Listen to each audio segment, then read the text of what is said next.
have to go back many years to find a storm that caused as much damage as Hurricane Bob, although some more recent storms have taken a toll.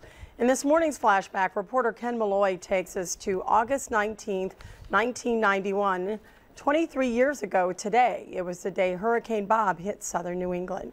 2:30 p.m. Buzzards Bay is convulsing.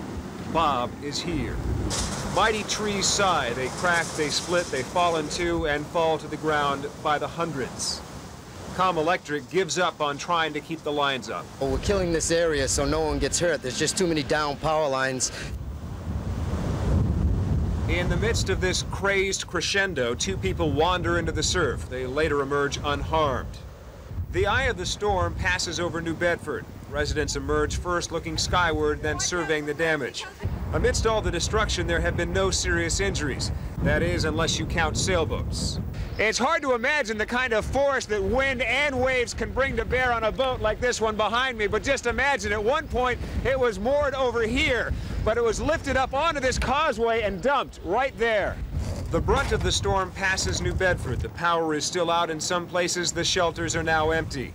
The damage is being surveyed, categorized, and looked at with a strange sense of wonder. A rainbow gives a signal that all is clear. The anatomy of a dying hurricane.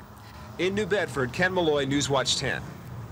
And that report, of course, was from the New Bedford area. In Rhode Island, Hurricane Bob made landfall twice as a Category 2 hurricane, first on Block Island, then Newport. When all was said and done, Bob turned out to be one of the costliest hurricanes in New England, causing about $1.5 billion worth of damage. The reporter on that story, Ken Malloy, currently works in television in Fresno, California. And tomorrow in Flashback, we will show you the aftermath of Hurricane Bob and the toll it took in Newport, Middletown, and Jamestown.